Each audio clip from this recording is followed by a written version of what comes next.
The standing stones. So the standing stones are circumstances that can seem very real, like stone walls in our path that block our good. And Ernest Holmes reminds us in The Science of Mind to think independently of any existing circumstances. This is what is meant by entering the absolute. So some of us might not know what absolute is, right? That's absolute with a capital A.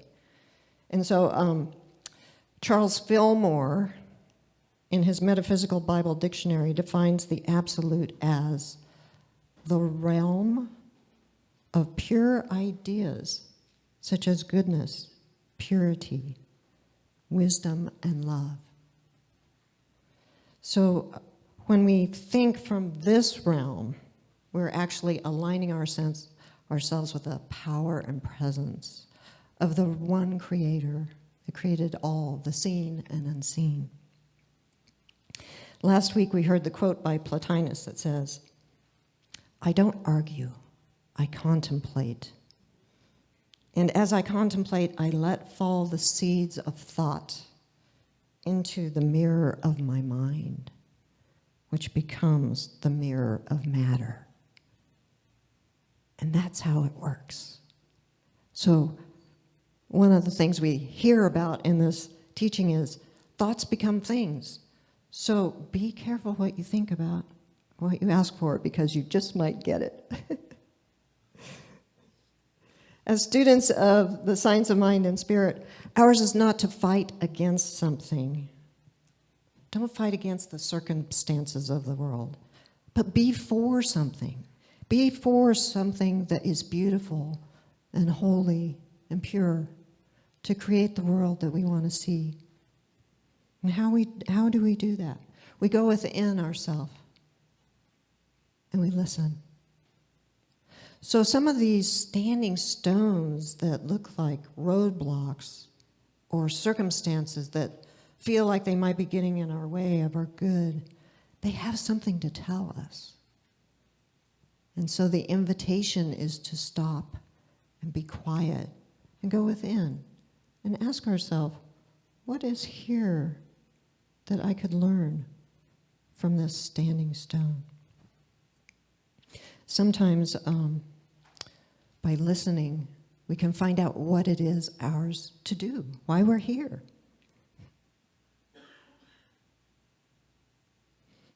So Ernest Holmes reminds us, one alone in consciousness with the infinite constitutes a complete majority.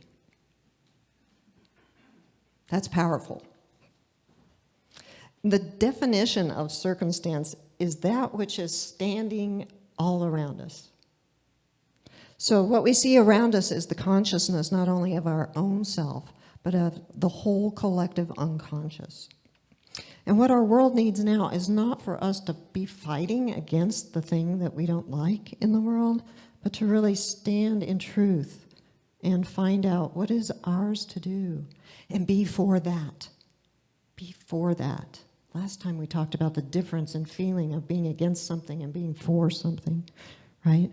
So when we're for that goodness that we want to see in the world, the whole universe supports us because we're using that power in alignment with the truth of our being.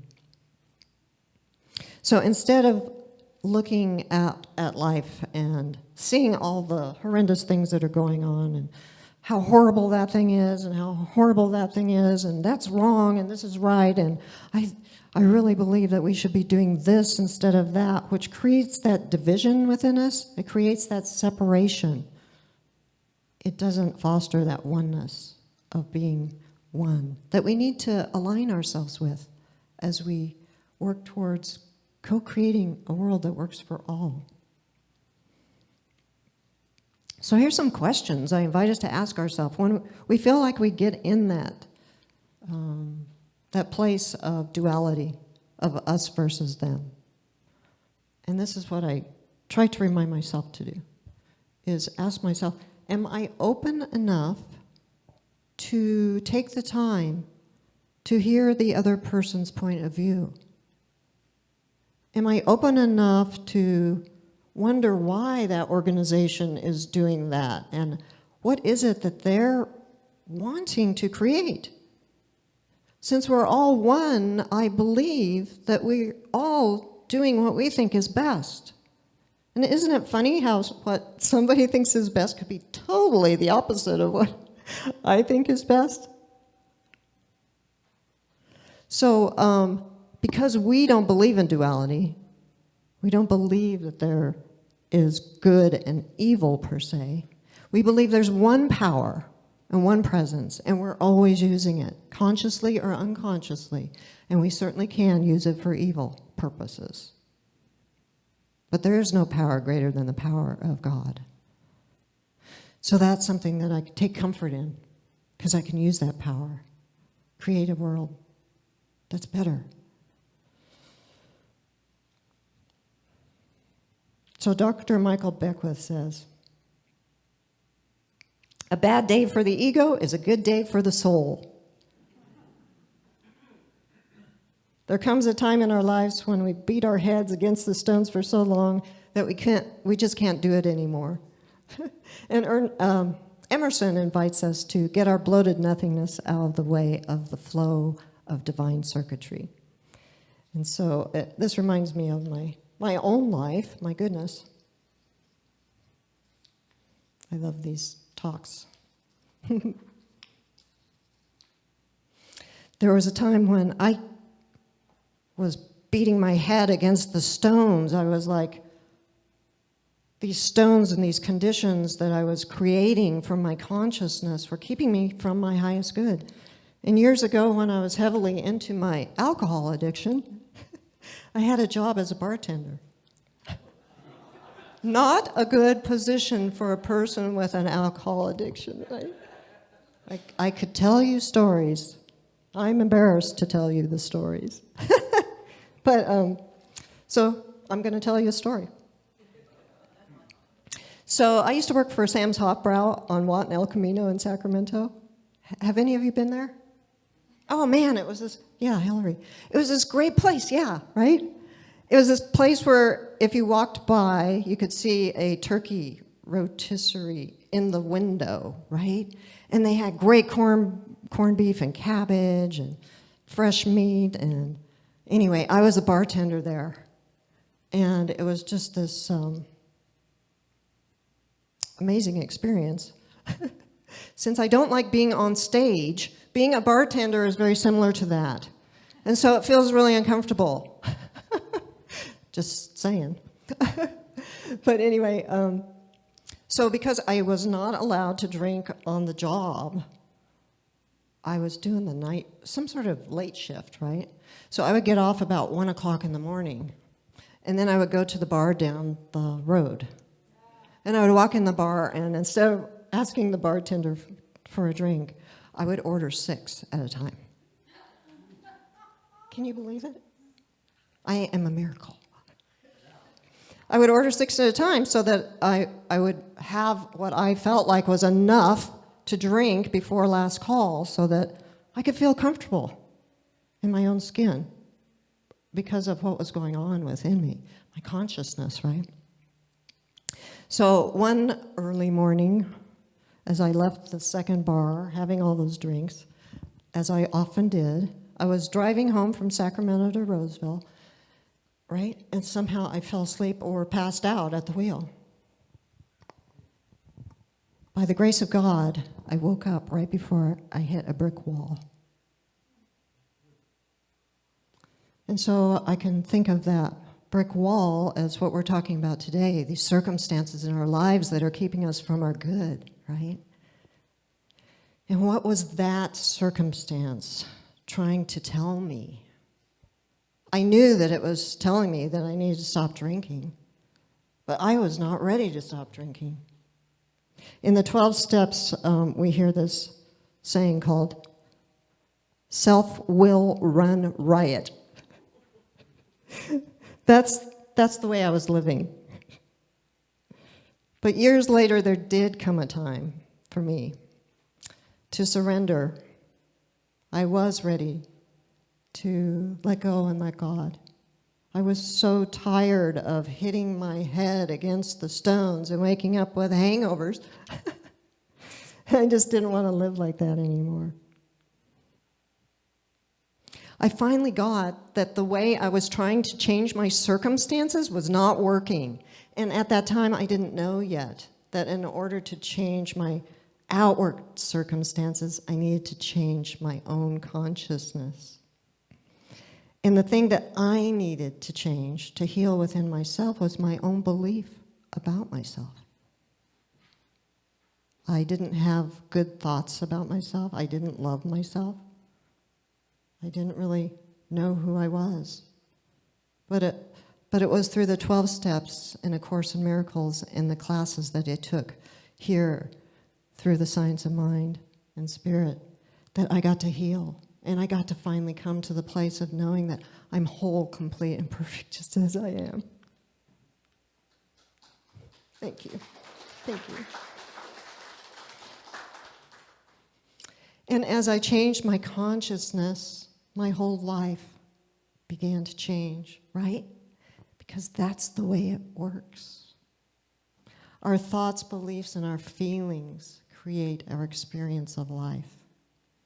And so if we don't like what we're seeing on the outside, we've got to change what's on the inside. That's the good news. It's the part where some of us have trouble with because we're responsible. We're responsible for consciously using that power for good in a way that creates a world that works for all. Some of us don't want to be responsible. We still want to be in the victim mode of, look what they're doing to me. Woe is me. But the good news is that, yes, we do have that power within us, and we can always turn within and listen to that voice that gives us direction on what is ours to do. Some of you may have a feeling that happens when you know what is yours to do. For me, it's like my heart starts beating really fast, and my palms start perspiring when God wants me to do something. And I just do it, because I learned over the years that when I didn't do it, the experience that I had was depression. And this gave me pause to think about our state of the world and how many people in the world are suffering from depression because they simply don't have the courage to say yes to what it is for them to do.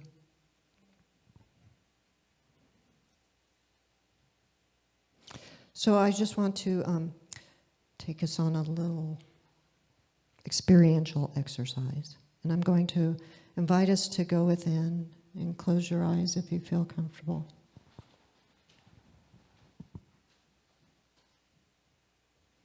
And just feel into this presence that is here in the room, right here with us now. And realize that this presence, the power, the creator, the spirit of all that is not only around us, but it is in us.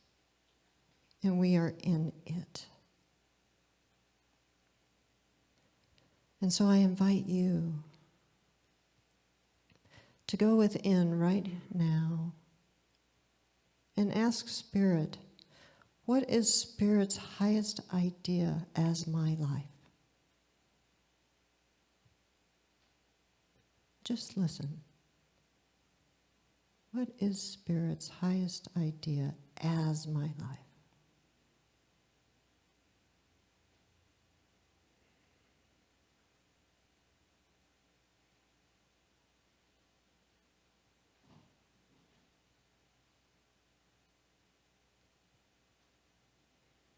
And then I invite us to ask Spirit, who do I need to become in order to empower this vision? Who do I need to become?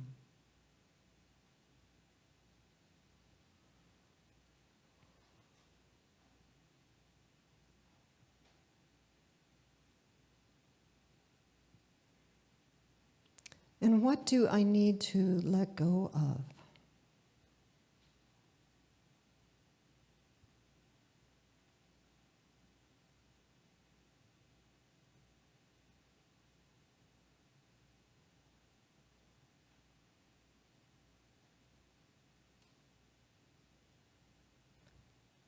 What must I embrace?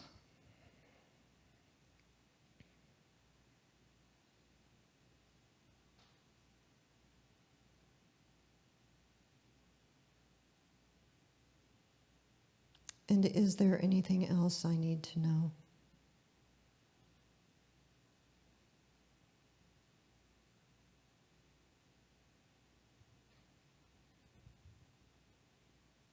And I invite us to feel free to open our eyes again. And if something came to you and you want to write it down, there's pencils and a little card in front of you in the seats.